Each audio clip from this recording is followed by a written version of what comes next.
Hello all my dear students, welcome to Delta Academy. This is Ranjan. और जैसा कि हम सब जानते हैं, आरआरबी ने जेई की ऑफिशियल नोटिफिकेशन जो है वो रिलीज कर दिया हुआ है। यस, ऑफिशियल नोटिफिकेशन का इंतजार काफी समय से चल रहा था और अभी ये कल की डेट में ये रिलीज हो चुकी है। और आज यानी 14 अगस्त को आपका फॉर्म फिलअप विंडो जो है वो भी एक्टिवेट हो चुका है। डिटेल में बताऊंगा आपको कि क्या क्या है इस वैकेंसी के बारे में। एक बेसिक चीज आपको बता दूं कि जो नंबर हमको पहले देखने को मिल रहा था, 4093 का नंबर जो देखने को मिल रहा था वैकेंसी के टर्म्स में, वो अब रिड्यूस हो चुका है ऑफिशियल नोटिफिकेशन के अकॉर्डिंग। और ये नंबर जो है 3993 पे पहुंच चुका है। ठीक है, तो 4098 पहले दिख रहा था, अब 3993 अभी दिख रहा है वैकेंसी। तो क्या कोई डरने वाली बात है? बहुत ज्यादा तो नहीं, क्योंकि सीएमए की वैकेंसीज रिलीज हुई है। आपका जेई का जितना ब्रांच वाइज वैकेंसी था वो सब कुछ अवेलेबल है एज इट इज। और क्या क्या डिटेल है, चलिए वीडियो के अंदर डिटेल में समझते हैं। और at the end of the video मैं आपको सिलेबस के बारे में बताऊंगा कि क्या सिलेबस है, क्या क्या चीजें जो है आपको आपके ब्रांच ओरिएंटेड सब्जेक्ट के अंदर पढ़नी चाहिए फॉर सीबीटी 2। ठीक है, so let's see. Centralise notification number 4 2026, इसके अंडर में ये वैकेंसी जो है रिलीज की गई है। इस वैकेंसी के बारे में सबसे पहली इंपॉर्टेंट बात जो है वो इसकी डेट्स है कि भाई आपका जो ऑनलाइन फॉर्म फिलअप विंडो जो है वो 14 अगस्त से शुरू होना था, जो अभी स्टार्ट हो चुका है, और 13 सितंबर तक ये एक्टिव रहेगा। ठीक है, करेक्शन विंडो जो है आपका last date for application fee payment तो 15 सितंबर का है। मॉडिफिकेशन या करेक्शन का विंडो जो है वो 16 सितंबर से 25 सितंबर के बीच का अवेलेबल है। ठीक, पिछली बार बहुत सारे बच्चों का फॉर्म जो था वो रिजेक्ट हुआ था बिकॉज ऑफ रॉन्ग डेटा, किसी नाम सरनेम ऐसे में कुछ मिस्टेक होने की वजह से भी फॉर्म रिजेक्ट होता है। तो आपको मॉडिफाई करने का एक मौका जो है वो यहां पर मिलेगा, तो इसको जरूर से ध्यान में रखिएगा। देन नेक्स्ट थिंग, यहां पर जो junior engineer and depot material superintendent की जो वैकेंसीज निकली हुई है, लेवल 6 की पे स्केल पर है और इनिशियल पे इसकी 35,400 की इनिशियल पे जो है वो होती है इसमें। ठीक है, देन उसके बाद एज लिमिट की बात करें तो 18 to 33 ईयर्स की एज लिमिट यहां पर अलाउड है और total vacancies 3993 in all the zones, railway के जितने भी अलग अलग जोन्स होते हैं उन सब के अकॉर्डिंग। फिर इसके आगे अगर बात करें कि नेक्स्ट थिंग, क्या फाइनल ईयर अपेयरिंग कैंडिडेट जो है वो एलिजिबल है क्या इसके लिए, तो बहुत ही क्लियर एक नोटिफिकेशन में इन्होंने बताया हुआ है कि फाइनल ईयर अपेयरिंग कैंडिडेट अगर फॉर्म फिलअप के आखिरी दिन तक, जो 13 सितंबर है, उस समय तक अगर आपकी डिग्री कंप्लीट हो जाती है तो आप एलिजिबल हैं। उसके बाद अगर डिग्री कंप्लीशन हो रहा है तो उसके लिए एलिजिबल नहीं है फिर। ठीक है, देन दूसरा चीज, नेक्स्ट इंपॉर्टेंट थिंग कि कौन कौन से स्टूडेंट्स जो हैं वो फॉर्म फिलअप कर सकते हैं इसका। ठीक है, मतलब क्या डिप्लोमा नेसेसरी है या बीटेक कैंडिडेट। तो मैं बता दूं कि डिप्लोमा यहाँ पे मांगा हुआ है एज अ मैंडेटरी कंडीशन, लेकिन अगर आपने बीटेक या हायर क्वालिफिकेशन किया हुआ है तो भी आप इसके लिए एलिजिबल हो जाते हैं। ठीक है,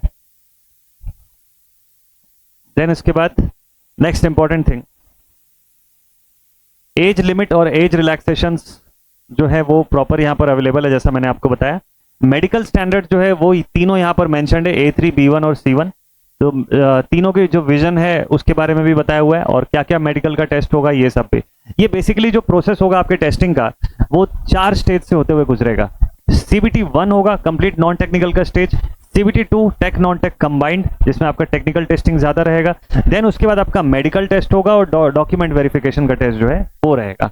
ठीक है, अब देखो एज लिमिट का कैलकुलेशन कैसे हो रहा है। Date of the birth should not be between the given dates, मतलब should not be between the given dates below. कौन कौन सा डेट है भाई? Age group 18 to 33, lower age limit age on 1 January 2027 का के हिसाब से बोल रहा है, and for community category 1 January 2009। वैसे ही अपर एज लिमिट आपको बोल रहा है 1 जनवरी 2027 के आधार पे अगर देखा जाए, अनरिजर्व या ईडब्ल्यूएस कैटेगरी का कैंडिडेट जो है वो 2 जनवरी 1994 से पहले का बर्थ नहीं होना चाहिए। अगर ओबीसी एनसीएल कैटेगरी में आप फॉर्म फिलअप कर रहे हो तो 2 जनवरी 1991, और SC ST कैटेगरी से फॉर्म फिलअप कर रहे हो तो 2 जनवरी 1989। इन डेट्स से पहले के बर्थ वाले कैंडिडेट्स अलाउ नहीं होते हैं इसमें। ठीक है, बाकी जो एज रिलैक्सेशन अवेलेबल है कैटेगरी वाइज ये इंपॉर्टेंट है। जो सर्टिफिकेट आप ईडब्ल्यूएस का, एनसीएल का, ओबीसी का जो आप पुटअप कर रहे हैं उसकी डेट, उसकी वैलिडिटीज, ये सारी चीजें इस पे मेंशन्ड है बहुत डिटेल में। देन उसके बाद अगर हम लोग बात करें कि एजुकेशनल क्वालिफिकेशन, तो एजुकेशनल क्वालिफिकेशन जैसा कि मैंने आप लोगों को बताया हुआ है कि आपका एजुकेशनल क्वालिफिकेशन जो है वो डिप्लोमा मांगा गया है। आप बीटेक भी अगर आपने किया हायर क्वालिफिकेशन तो आप अलाउड है।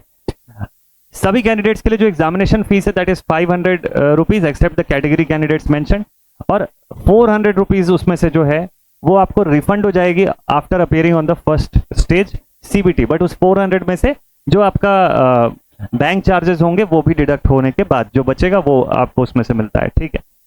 बाकी जो कैटेगरी के जो कैंडिडेट्स हैं उनके लिए 250 रुपीज का फॉर्म फिलअप चार्जेस है और पूरा 250 जो होगा वो रिफंडेड होगा बैंक चार्जेस के डिडक्ट करने के बाद on appearing the first stage CBT, ठीक।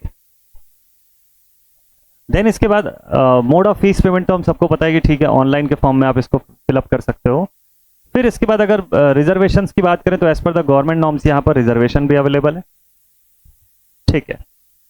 इसके अलावा और आपको क्या डिटेल में जानना चाहिए, ठीक है, ठीक है। फिजिकल डिसेबिलिटीज जो पीडब्ल्यूबीडी वाले जो कैंडिडेट्स हैं उनके लिए भी यहाँ पे क्या एलिजिबिलिटी का कंडीशन है वो सब यहाँ पर बताया हुआ है, ठीक है। अब चलते हैं जल्दी से हम लोग एग्जामिनेशन के पॉइंट ऑफ व्यू से कि क्या रहेगा एग्जामिनेशन का पैटर्न, ठीक है। रिक्रूटमेंट प्रोसेस 1 2 3 4 4 प्रोसेस के थ्रू होते हुए जाएंगे, ठीक है। CBT 1, CBT 2, document verification, medical, okay. अब इसके बाद सीबीटी 1 जो होगा उसके बारे में बात कर लेते हैं। क्या होगा, 90 मिनट का समय मिलेगा, 100 क्वेश्चन आपको इसके अंदर सॉल्व करना पड़ेगा। ये 100 क्वेश्चन बनाने के समय ध्यान रखना पड़ेगा कि नेगेटिव मार्किंग भी वहां पर होगी, 1/3 की नेगेटिव मार्किंग होगी। इस सीबीटी 1 का जो मेरिट लिस्ट क्रिएट होगा उसके हिसाब से आपको सीबीटी 2 के लिए बुलाया जाएगा, ठीक है। अगर आप उस मेरिट लिस्ट में होते हैं तो आप सेकंड स्टेज सीबीटी में एंटर जो है वो कर जाएंगे। सीबीटी 1 का सिलेबस है mathematics, general intelligence and reasoning, general awareness. Detail में देख लेते हैं हम लोग। तो mathematics, general intelligence and reasoning, general awareness, general science. Total सभी के क्वेश्चंस का नंबर डिवाइडेड है 100 क्वेश्चंस 100 मार्क्स 90 मिनट। सभी में 1/3 का नेगेटिव मार्किंग भी साथ में अवेलेबल होता है, ठीक है। एलिजिबिलिटी का मार्क्स दिया हुआ है यहाँ पे। बेयर मिनिमम जो क्राइटेरिया है दैट इज की अनरिजर्व 40% आपको कम से कम स्कोर लेकर के आना पड़ेगा। बाकी अपार्ट फ्रॉम दैट आपको मेरिट लिस्ट में होना चाहिए, तब आपको सीबीटी 2 के लिए बनाया जाएगा, ठीक है। स्टेज 1 में जो आप मार्क्स लेकर के आएंगे उसके अकॉर्डिंग आपको सीबीटी 2 में जब शॉर्टलिस्ट किया जाएगा तो 15 times the community wise total vacancy जो होगी उसके आधार पे आपको बुलाया जाता है, ठीक है। अब सीबीटी 2 आपका 120 मिनट का 2 घंटे का सीबीटी 2 का पेपर रहेगा। टोटल 150 क्वेश्चंस दिखेंगे, 150 नंबर का आपका सीबीटी 2 का पेपर रहेगा। इसके सिलेबस में क्या क्या चीजें, इसके सिलेबस में है देखिए, general awareness, physics and chemistry 15 questions, basics of computer and application, basics of environment and pollution control और टेक्निकल एबिलिटी के 100 क्वेश्चन। तो 50 क्वेश्चन आपके ये नॉन टेक्निकल पोर्शन से हो गए, जनरल अवेयरनेस, जनरल साइंस का पोर्शन पूरा इंक्लूडेड करके, और 100 क्वेश्चन जो है डायरेक्टली आपके टेक्निकल एबिलिटीज से आपकी ब्रांच से ओरिएंटेड होंगे, ठीक है। तो टोटल आपका 150 क्वेश्चन 150 मिनट, सॉरी 150 क्वेश्चन और 150 मार्क्स, 120 मिनट का समय इसको सॉल्व करने का, ठीक है। यहां पर भी 1/3 का नेगेटिव मार्किंग होगा, बिल्कुल यहां पर भी 1/3 का नेगेटिव मार्किंग होगा। अब डिप्लोमा जो है वो कैटेगरी वाइज कैसे डिवाइडेड है ये मैं बता देता हूं आपको। मैकेनिकल एंड ये एडिशनल ब्रांचेस, ये जहां जितनी भी ब्रांचेस मेंशन्ड है इनका एक एग्जामिनेशन रहेगा सेपरेट। इलेक्ट्रिकल के स्टूडेंट्स के लिए ये 2 कॉम्बिनेशन दिया हुआ है, या तो आप डबल ई से आपने बी किया होगा, या सब स्ट्रीम ऑफ इलेक्ट्रिकल जो होंगे इनका भी एक सिंगल कॉमन एग्जामिनेशन होगा, ठीक है, इलेक्ट्रिकल एंड अलाइड इंजीनियरिंग के नाम से। फिर इलेक्ट्रॉनिक्स से जो स्टूडेंट्स हैं, इलेक्ट्रॉनिक्स एंड अलाइड इंजीनियरिंग, उसमें कंप्यूटर साइंस भी आ जाएगा, आईटी भी आ जाएगा, ये भी ध्यान रखिएगा, ठीक है। तो electronics engineering, instrumentation and control, communication, computer science engineering, computer engineering, computer science, IT, combination of sub streams of basic stream of above discipline, उन सब का एक कॉमन एग्जामिनेशन रहेगा। सेम सिविल इंजीनियरिंग के कंडीशन पर भी बिल्कुल ऐसा ही है, ठीक है। तो ये तो हो गई बात इंजीनियरिंग क्वालिफिकेशन की। अब उसके बाद आपको सेकंड स्टेज के बाद, सेकंड स्टेज सीबीटी के बाद फिर आपका डीवी और एम्पैनलमेंट के लिए आपको क्वालिफाई किया जाएगा, ठीक है। परफॉर्मेंस ऑफ सेकंड स्टेज जो होगा सीबीटी का, उसी के बेसिस पर आपको भेजा जाएगा फॉर डीवी। मेरिट लिस्ट जो होगा वो ऑल पेपर का ओवरऑल जो कैलकुलेट होगा उसके आधार पे, उसका कैलकुलेशन का मेरिट इंडेक्स का फॉर्मूला जो है वो यहाँ पर दिया हुआ है, इसके आधार पे नॉर्मलाइजेशन और कैलकुलेशन ओवरऑल होगा जोन वाइज। देन उसके बाद फॉर्म कैसे फिलअप करना है, तो आपको अकाउंट क्रिएट करना है आरआरबीज पर, जो आपका रिस्पेक्टिव आरआरबी है। अब कई बार बच्चों के माइंड में एक डाउट आता है कि सर क्या हम लोग 2 पोस्ट के लिए अप्लाई कर सकते हैं क्या एक साथ? तो देखिए, जब तक आप एक सेम आरआरबी में थ्रू 1 सिंगल फॉर्म, आप जब पोस्ट की लिस्ट के हिसाब से या प्रायोरिटी के हिसाब से आप सेलेक्ट कर रहे हो तब तक कोई दिक्कत नहीं, आप मल्टीपल के लिए अप्लाई कर सकते हो। लेकिन ध्यान रखना है कि फॉर्म एक ही फिलअप होगा, आरआरबी एक ही सेलेक्ट होगा। मल्टीपल आरआरबी सिलेक्शन या मल्टीपल फॉर्म फिलअप करने से फॉर्म रिजेक्शन जो होगा वो कंडीशन वहां पर लागू हो जाएगी, ठीक है। देन उसके बाद फोटो जो होगा वो लाइव फोटो कैप्चरिंग होगा, तो आपको अलग से कोई फोटो की नीड नहीं रहेगी। यहाँ पर पिछली बार से काफ़ी समय से 1-2 बार से जो आपका लाइव फोटो का कंडीशन है उसको स्टार्ट कर दिया गया है, तो this is a good thing. Then उसके बाद ठीक है, ये तो हो गई एडिशनल कुछ डिटेल्स। बाकी वैकेंसी का फॉर्म फिलअप स्टार्ट हो चुका है, तो आप फॉर्म फिलअप कर सकते हैं।